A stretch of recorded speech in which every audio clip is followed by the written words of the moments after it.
Interesting area exploring here in the wilderness today. Many layers of history. During the 1920s, a man named Sam Jordan settled this area, began hog farming, and eventually he expanded the property, utilized many of these old roads throughout the forest I'm seeing today as tram roads. It led to a sawmill that he operated up until the 1940s, so he utilized this property for various resources. I'm also seeing some remnants from the Turpentine era here as well. And at one time there was mining activity taking place in these areas. A lot of pines in this area, sand hill areas. Now, at one time there were old growth pines in this forest, which were used by the Turpentine workers. Many of them were cut down. A good amount of them actually. Don't see really that many old growth pines here today. So at one time this area looked very different.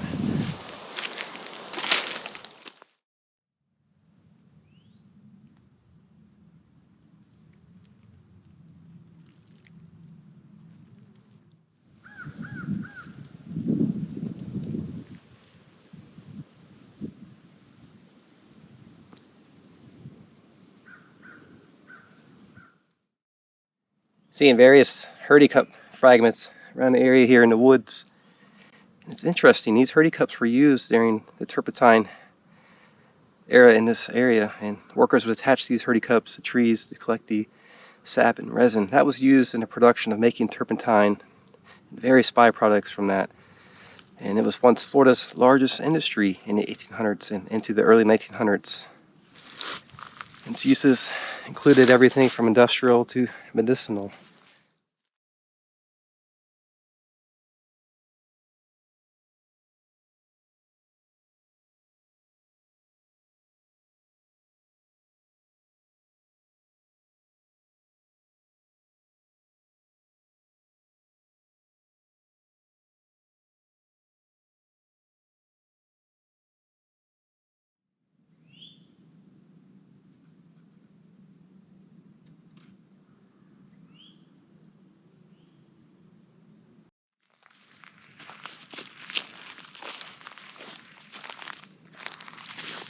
See some hurdy fragments here.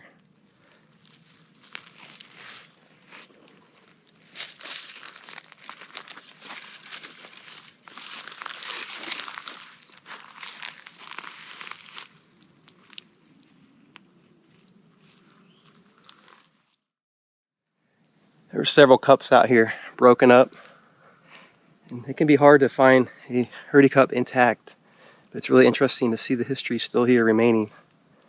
Now, these hurdy cups were invented by Charles Hurdy during the early 1900s. And it's just one of the cups that were used in the turpentine industry.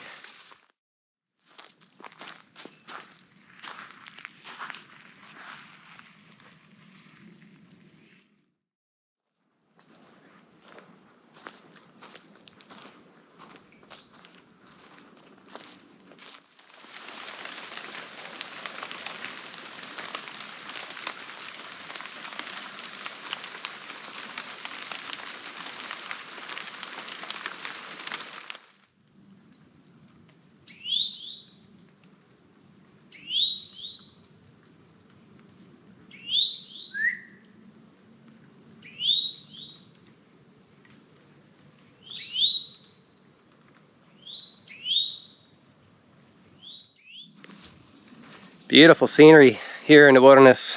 A lot of hilly terrain as well.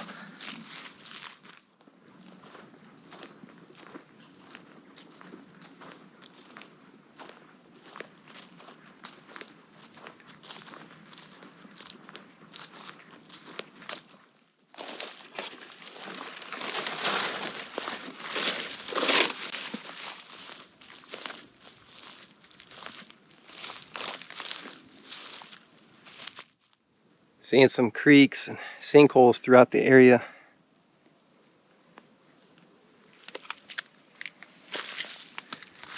It's an interesting terrain. Exploring through the woods here, following this ravine-like area that leads up to this Large sinkhole. Let's go investigate.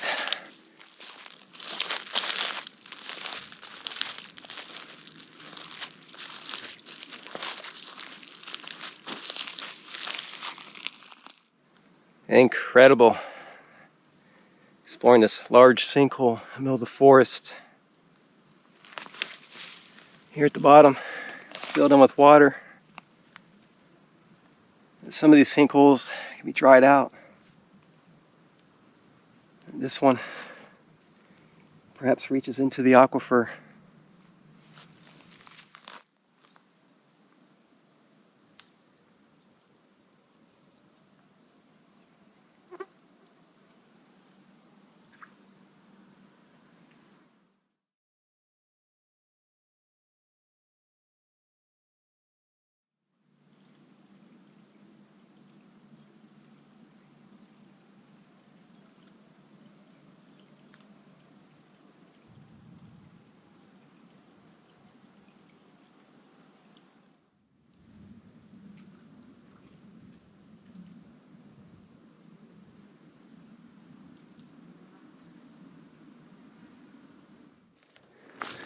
That sinkhole is named Jordan Sink, and perhaps it's named after Sam Jordan, the person who once owned this land over 100 years ago.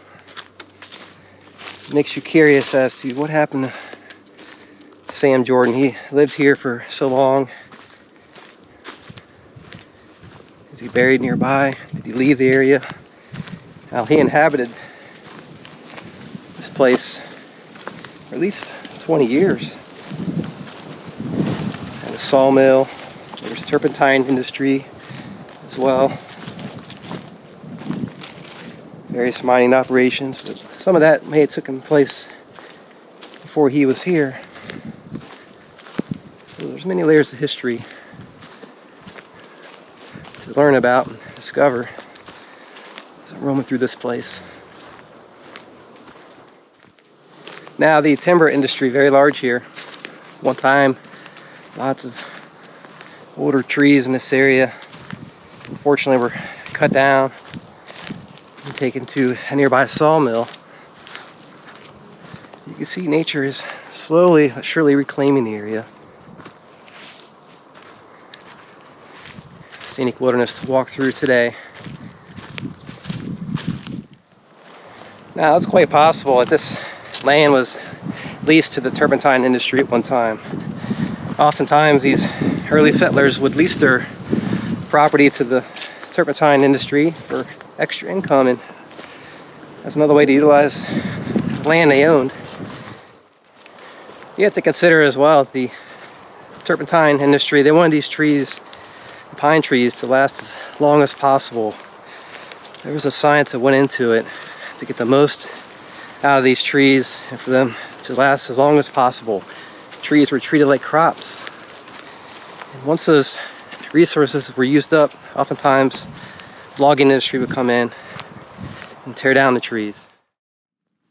Some old pieces of metal and wood here on the ground.